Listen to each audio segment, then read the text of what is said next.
성령이 오셨네. 성령. 아파트 리모델링을 어떤 집사님이 하게 되어서요. 아파트 리모델링을 하려면 이제 리모델링 하는 그 업체를 정해야 되겠죠. 그리고 그 리모델링 하는 업주를 만나서 그 업주한테 이야기를 하죠.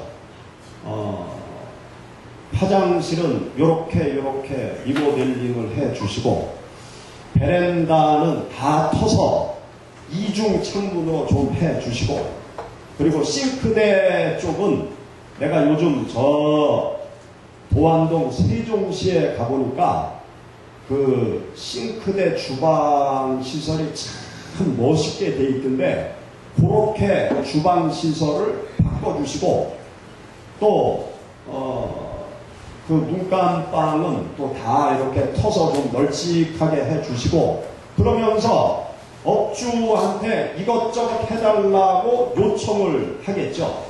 그러면 업주는 주인이, 리모델링하는 주인이 원하는 게 뭔지 잘 듣고 메모를 하고 또 설계를 해서 이제 리모델링 공사를 할 거 아니에요. 그 집사님도 이제 업주한테 이것저것 다 얘기하고 이제 리모델링을 끝냈습니다. 다른 집에 가서 몇 주 살다가 리모델링 한 집에 딱 들어왔어요. 들어와서 이제 여기저기 다 살펴보는 거예요. 여기저기 다 살펴보고 가만히 보니까 마음에 안 드는 부분이 있는 거예요. 그래서 업주를 불러다가 얘기를 하는 거죠.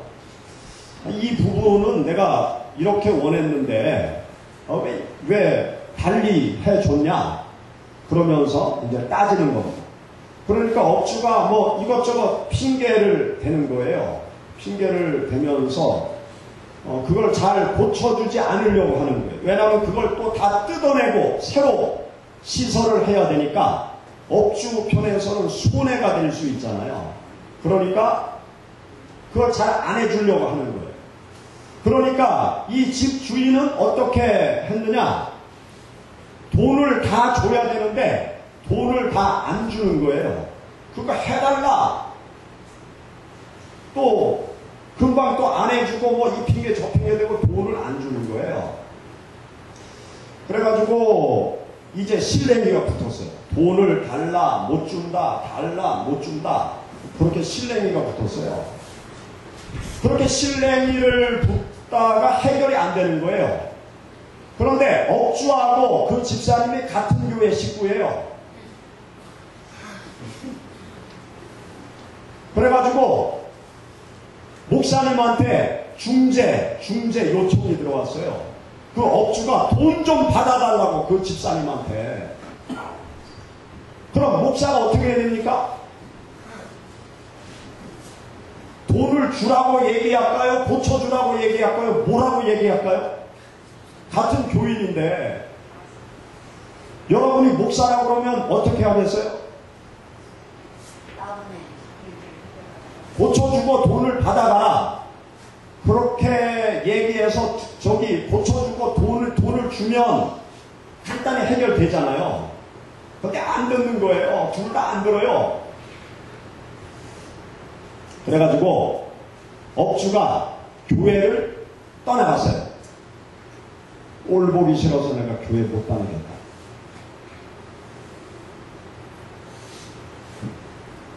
만든 얘기가 아니고요. 우리 교회 얘기예요. 우리 교회 얘기. 업주가 떠나갔어요. 그런 일이 교회 안에서 벌어져요. 교회 안에서. 교회를 떠나가는 일, 교회 떠나가는 일이 뭐 하나님과 뭐 관계 속에서 잘못돼가지고 교회를 떠나가는 게 아니에요. 어제도 제가 말씀드렸는데 개돈, 하나님과의 관계가 잘못돼가지고 교회 떠나가는 게 아니에요. 교회가 박살나는 게 아니더라고요. 이 사람들과의 관계 속에서 올바른 행동을 하지 않는 거예요. 아니 업주가 리모델링을 하려면 주인이 원하는 것이 뭔지 귀담아 들어야 될 거 아니에요. 그렇죠?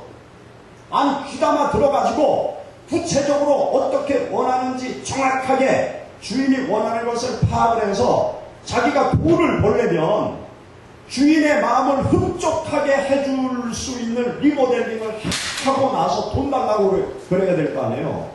주인이 원하는 대로 해주지 않고 돈 달라고 그러면 주인이, 어느 주인이 그 돈을 주겠어요?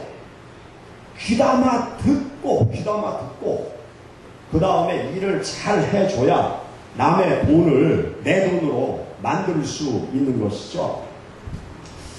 귀담아 듣는 게 뭐냐 하면 경청이라는, 유식한 말로 경청이라는, 심리학적 용어로 경청 한번 따라해 봅시다. 경청이 먹는 거예요. 뭐예요? 경청 따라해 봅시다. 경청. 귀담아 듣는 것 따라합시다. 귀담아 듣는 것.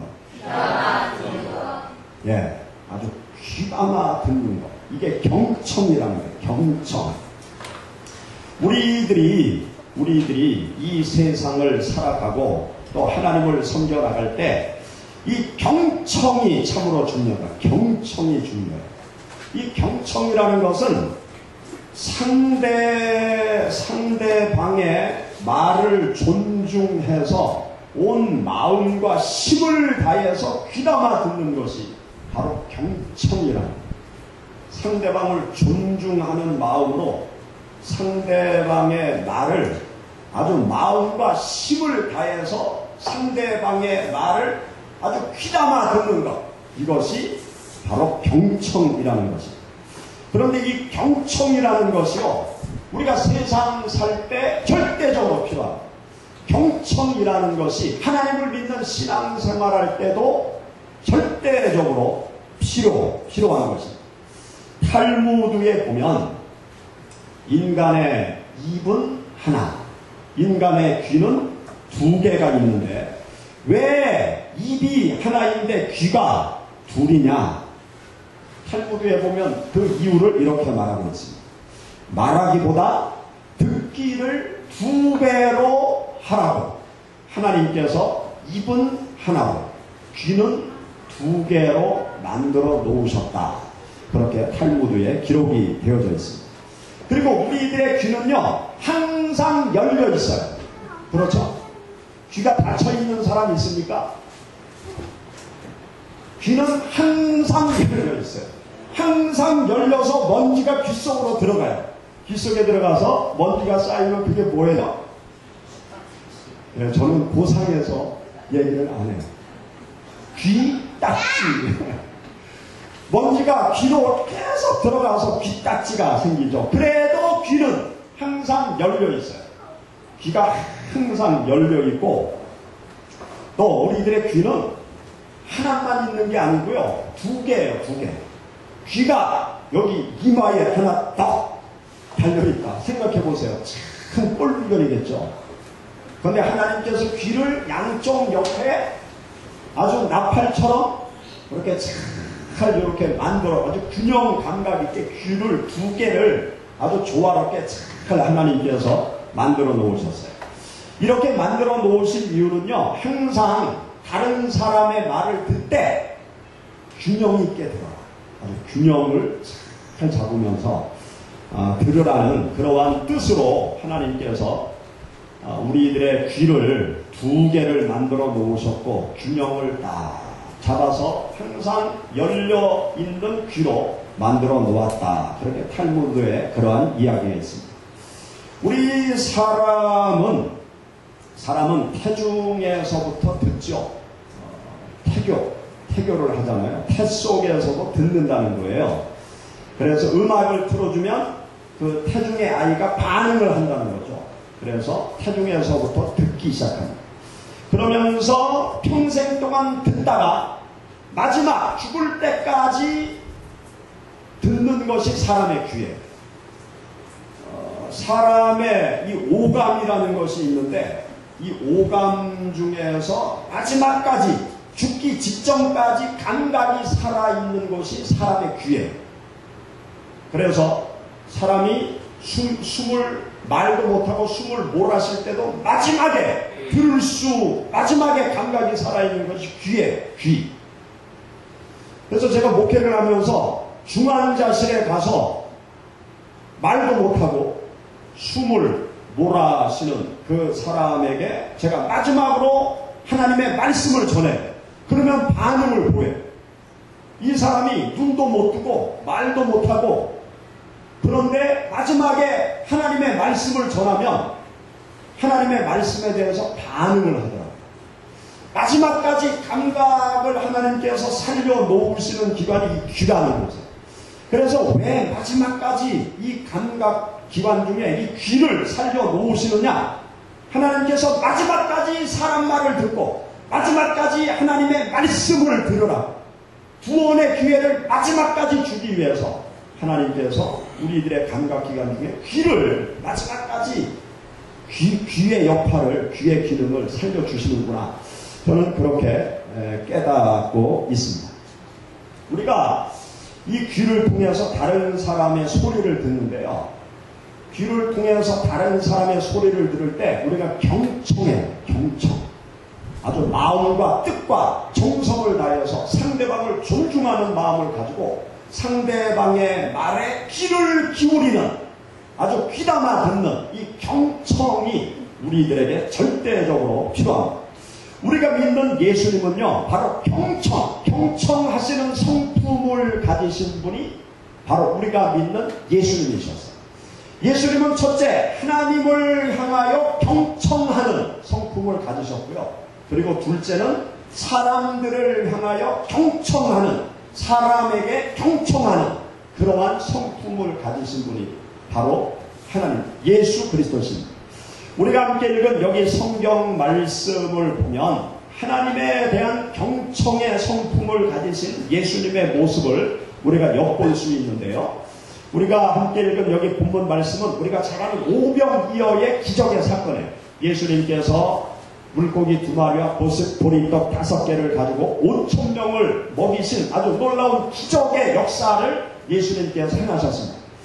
이렇게 놀라운 기적의 체험을 이스라엘 백성들이 하고 난 후에 어떤 생각을 이스라엘 백성들, 그 군중들이 갖게 되었는가 하면 예수님의 영적인 가르침이 대단히 뛰어나고, 또 예수님께서 우리들의 빵의 문제도 다 해결해 주니까 예수님을 우리들의 임금으로 삼으면 예수님으로부터 영적인 가르침도 받고 우리들의 육신의 문제도 다 해결되어질 수 있겠다. 그런 생각이 들어서 여기 본문 말씀에 보면 예수님을 임금 삼으라고 해요.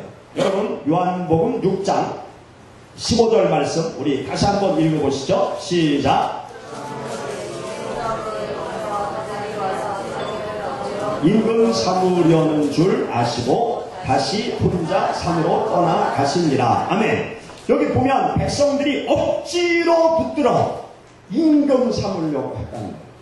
그때 예수님이 어떻게 했어요?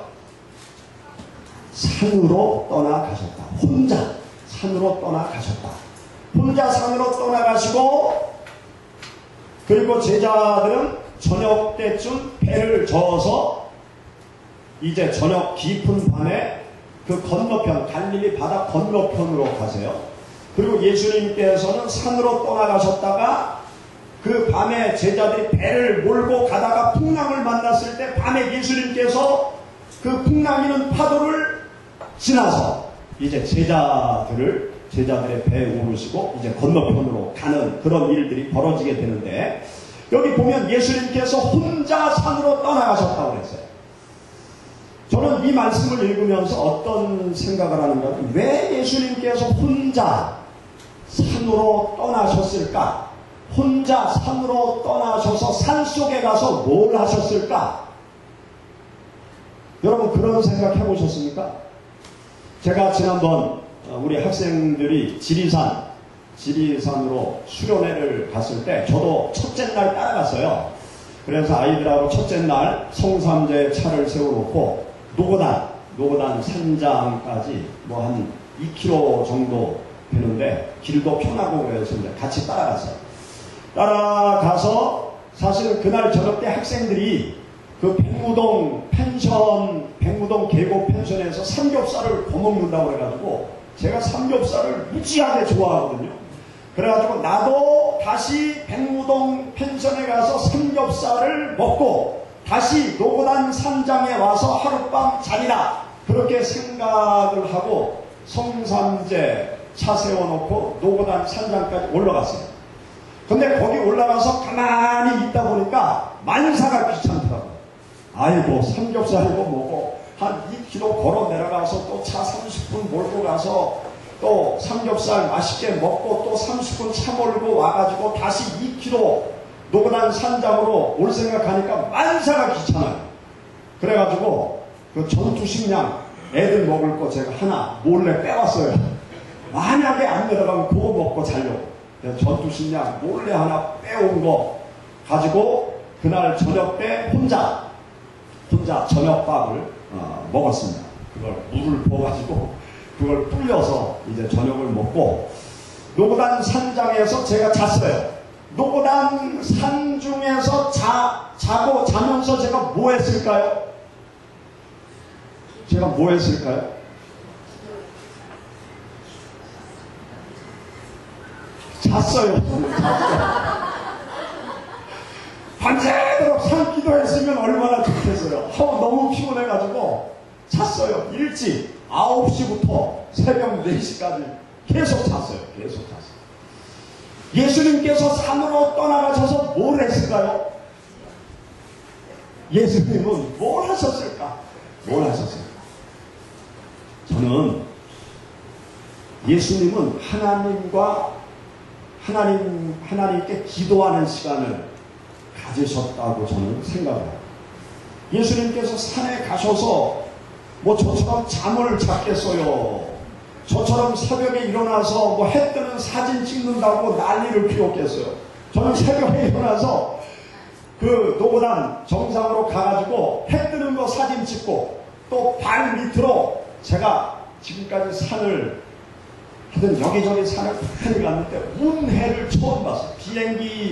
비행기 타고 비의 구름 위를 많이 가봤지만 산에 올라가서 발 밑에 쫙 바다처럼 구름이 쫙 깔린 거는 제 평생 처음 봤어요. 마치 바다에 막 파도가 치는 것 같고 바다에 섬이 떠 있는 것 같더라고요. 운해가 쫙 깔려있는. 그래서 사진을 한 100여 장, 제가 운해 깔리는 그 지리산을 한 100여 장 찍고 왔어요. 저는 그렇게 했지만 예수님은 기도를 하셨을 거예요. 기도가 뭡니까? 하나님과의 대화죠. 예수님께서 하나님과 대화를 나누시는 거죠. 하나님 아버지와 깊은 대화를 나누시면서 백성들이 임금이 되라고 하는데 하나님 아버지, 임금이 될까요? 아니면 십자가 죽음의 길로 갈까요? 그러면서 하나님 아버지의 말씀에 귀를 기울이는 경청의 기도 시간을 예수님께서 가지신 것입니다.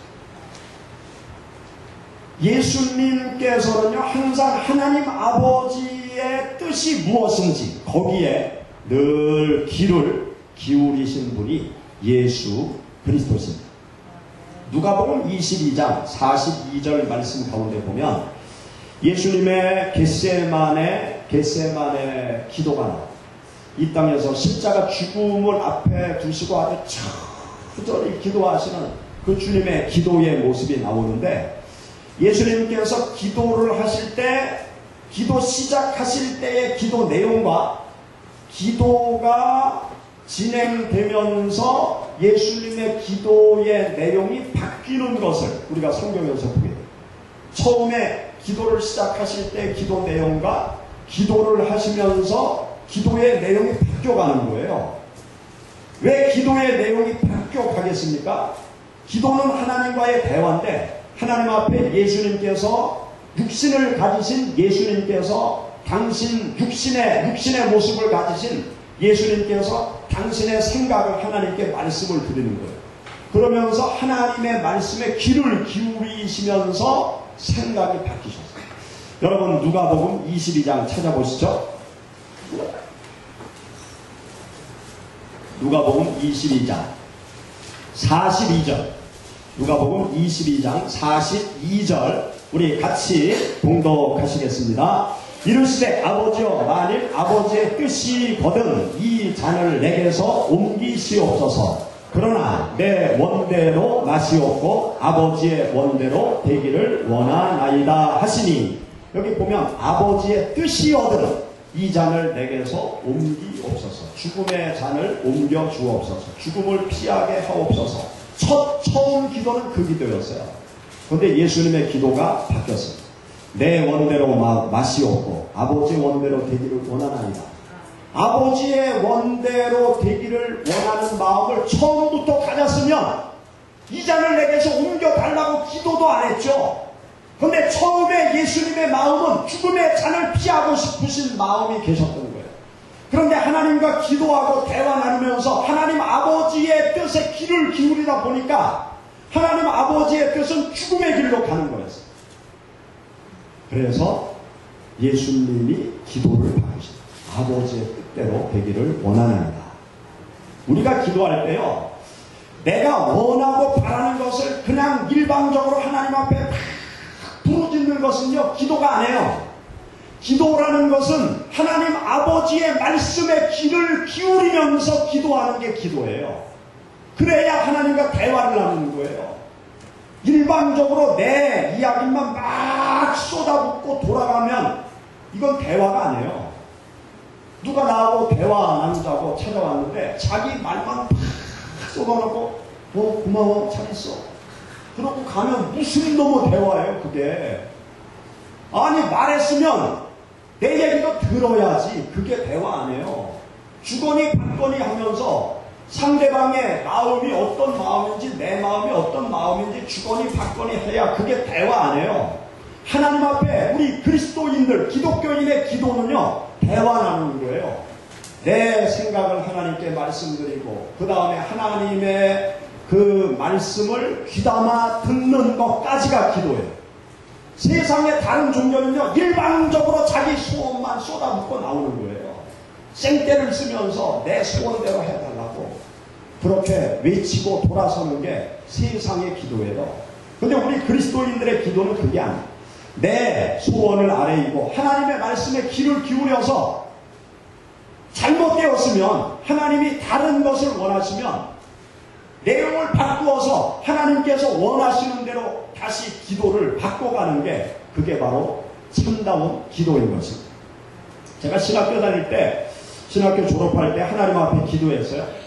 하나님 앞에 기도를 어떻게 했는가 하면 신학교 4학년 2학기 되니까 이제 여러 가지 진로가 걱정이 될 거 아니에요. 군대를 가야 될지, 뭐 대학원을 가야 될지, 뭐 개척을 해야 될지, 아니면 교회 뭐 부사역자 전도사로 가야 될지, 또 교단 기관에 기관으로 이렇게 가서 뭐 기관 사역을 해야 될지, 이 진로 때문에 이제 신학교 4학년 2학기가 되면 아주 복잡해요.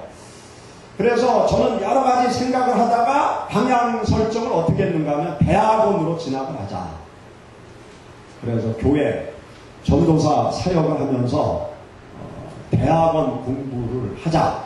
그렇게 방향을 정하고 그러면 어디에서 교회 봉사를 할까? 이제 교회 봉사할 곳을 찾아야 되잖아요.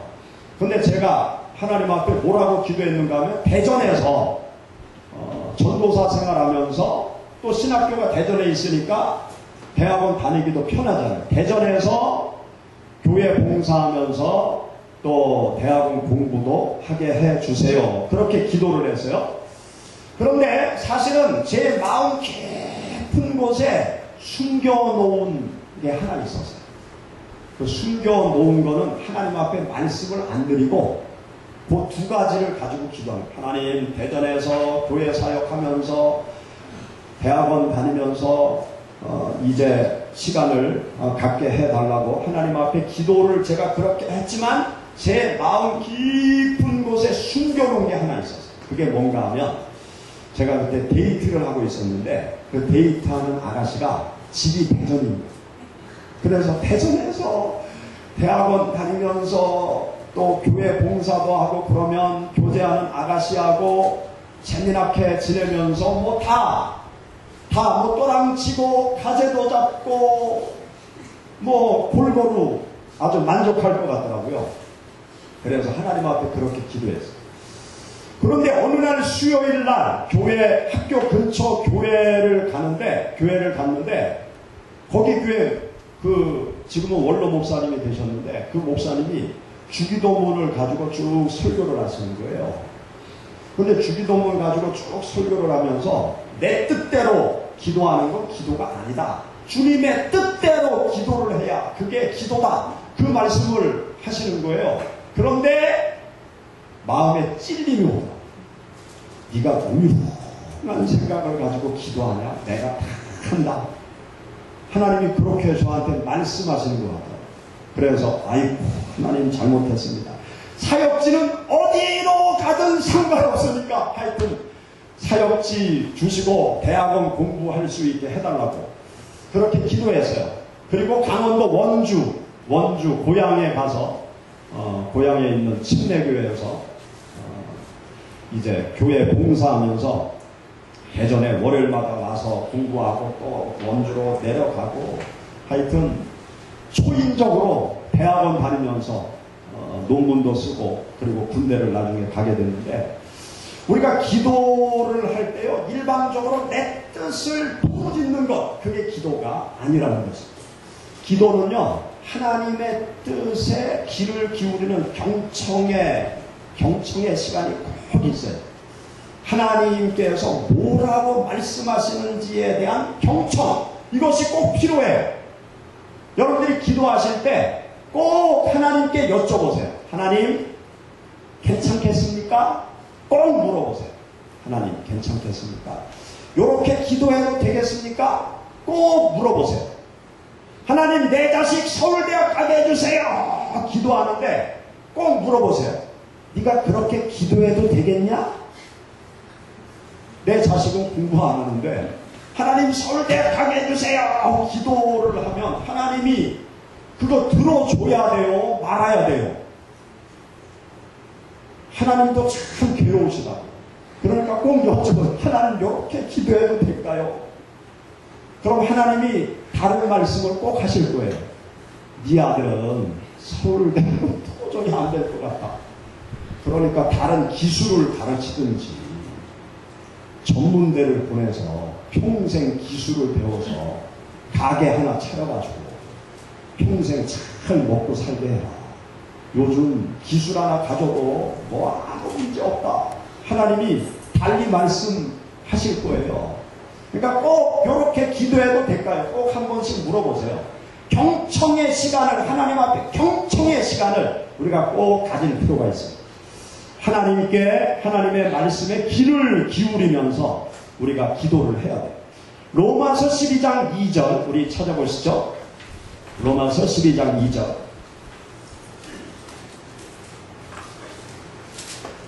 로마서 12장 2절 다같이 봉독하겠습니다. 너희는 이 세대를 본받지 말고 오직 마음을 새롭게 함으로 변화를 받아 하나님의 선하시고 기뻐하시고 온전하신 뜻이 무엇인지 분별하도록 하라. 아멘. 여기 보면 하나님의 선하시고 기뻐하시고 온전하신 뜻이 무엇인지 분별하라. 이 말이 하나님께 귀를 기울이라는 거죠. 하나님의 말씀에 하나님이 무엇을 원하는지 귀를 기울이고 하나님의 말씀에 경청하는 그러한 모습이 우리 그리스도인들에게 꼭 필요하다. 그것을 말씀하고 있습니다. 예수님은 하나님의 말씀에 경청하시는 그러한 성품을 가지셨어요. 그리고 예수님은 사람들이 무엇을 원하는지 항상 귀를 기울이고 계신 분이 바로 예수님이셨어요. 사람들의 말에 경청하시는 분, 사람들의 요구를 아주 경청하시는 분. 여기 우리가 함께 읽은 요한복음 6장 말씀 보세요. 요한복음 6장 우리 10절, 11절 요한복음 6장 10절 11절 다같이 봉독하시죠. 예수께서 이르시되 이 사람들로 앉게 하라 하시니 그곳에 잔디가 많은지라 사람들이 앉으니 수가 5,000명쯤 되더라. 예수께서 떡을 가져 축사하신 후에 앉아 있는 자들에게 나눠주시고 물고기도 그렇게 그들의 원대로 주시니라. 아멘. 그들의 원대로 주셨다.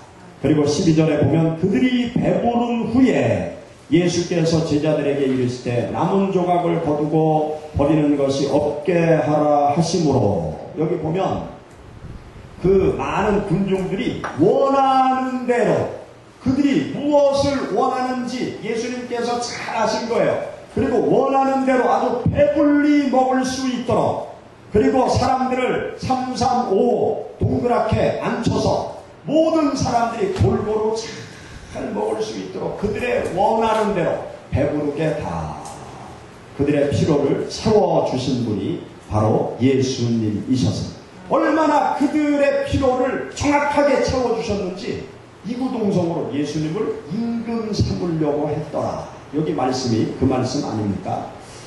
백성들이 원하는 대로 주셨다는 말씀, 백성의 필요를 아신 거죠. 백성의 필요를 경청하시는 거예요. 그래서 영적인 양식을 주셨을 뿐만이 아니라 육적인 양식까지 배부르게 채워주신 분이 바로 예수님이세요. 우리가 세상을 살아가면서 우리들에게 필요한 것이 뭐냐? 그리스도인들에게 필요한 것이 뭐냐? 다른 사람들과의 관계 속에서 다른 사람들의 말을 경청하는 태도가 필요합니다. 가정 안에서도 경청하는 태도가 필요해요. 경청하는, 자식들의 말에 경청하는 태도, 아내의 말에 경청하는 태도, 남편의 말에 경청하는 태도, 부모의 말에 경청하는 태도, 이 경청이 필요해요. 하나님께서 저에게 깨우침을 주시려고 이 경청을 가지고 제가 오늘 하루 종일 설교 준비를 했는데, 딸내미가 저한테 아주 비수를 뽑는 아주 말을 하는 거예요. 아빠는 내 말 좀 들으시라고. 막 가슴이 찔리더라고요. 오늘 경청에 대해서 설교를 하려고 계속 준비하고 있었는데 저희 딸이 아빠는 내 말 좀 아빠 말 하지 말고 내 말 좀 들으라고, 내 말 좀 들어보라고 그러는 거예요. 그래서 미안하다, 내가 미안하다고 했어요. 아 정말 미안하다, 얘기하라, 무조건 얘기하라. 우리들이요 다른 사람의 말을 잘 안 듣습니다. 다른 사람이 말하는 것을 듣고 싶은 것만 들어요. 다른 사람이 말하는 것을 내 마음대로 해석해요. 다른 사람이 말하는 것에 대해서 내 생각을 거기에 막 입혀요. 다른 사람이 말하는 것을 곧대로 그 마음 깊은 곳에서 말하는 것을 내가 잘 듣는 것, 그것이 경청입니다. 그 미국에 오프라 원프리라는 사람이 있죠. 이 사람이 성공의 비결을 이야기했는데, 말 잘하는 것이 아닌 잘 듣는 것이 성공의 비결입니다. 내가 성공한 것은 말을 잘해서가 아니고 사람들의 말을 잘 들었기 때문에 성공했다. 그 오프라 원프리가 그렇게 이야기를 했다는 것입니다. 우리 그리스도인들은요 꽉 막힌 사람이 돼서는 안 돼요. 저 사람 꽉 막혔다, 앞뒤가 꽉 막힌 사람, 앞뒤가 꽉 막힌 사람, 왜 그렇게 얘기합니까? 말해도 못 알아듣는 거예요. 내가 말을 해도 말을 못 알아들어요. 아니 귀가 없나? 왜 못 알아듣는지. 말을 해도 못 알아들어요. 내가 말을 해도 달리 알아들어요. 그러면 막 가슴이 답답하다고 그러잖아요. 내 말을 좀 잘 들어보라고. 아니 말을 해도 듣지도 않고 말을 해도 달리 들으니 사람 답답해서 미치는 거 아니에요. 국민들이 정부를 향해서 말을 해도 듣다가 들어야 되는데 안 듣는 거예요. 백성들이 소리를 쳐도 달리 국가가 알아듣는 거예요. 그래서 둘통 대통령 그러잖아요. 둘통 대통령. 그냥 앞뒤가 꽉 막힌 대통령. 이게 소통이 돼야 되는데, 소통이 되려면 먼저 잘 들어야 돼요. 잘. 김영삼 대통령 말기에 김영삼 대통령이 말을 안 들어. 참모들의 말을 안 들었대. 말을 해도 안 듣는 거예요. 말을 해도 못 알아듣는 거예요. 계속 참모들이 얘기했대요. 우리나라 경제가 무너집니다. 무너집니다. 주위에서 계속 얘기했대요. 근데 안 들어요. 못 들어요. 달리 들었다는 거예요. 그 외국에서요, 막 보고서를 한국으로 보냈대요. 한국 부도납니다. 계속 막 보고서를 보내도 안 듣는 거예요. 그래가지고 IMF 경제 환란을 김영삼 정권 말기에 당한 것 아닙니까? 안 들으니까. 사람이 망하려면 귀부터 망하는 거예요. 귀부터. 사람의 말을 안 듣는 거예요. 그러면 망하는 거예요. 아이들도 부모의 말을 안 들으면 망해요. 남편, 아내도 남편, 아내의 말을 안 들으면 망해요. 또 주위에 있는 좋은 친구들의 말을 안 들으면 망해요. 귀부터 망해요. 귀부터. 귀가 열려 있어요. 다른 사람의 말에 귀가 열려서 경청을 해요. 우리가 하나님을 믿는 신앙생활을 할 때 사람들 앞에서 또 하나님 앞에서 경청하는 하나님의 사람들이 되어야 할 줄로 믿습니다. 여러분들에게 이 경청의 성품이 내 뼛속까지 물들어서 다른 사람의 말을 잘 듣고 하나님의 말씀을 잘 들어서 하나님과 사람들 앞에 인정을 받는 여러분들이 되시기를 축원합니다. 성령이 오셨네.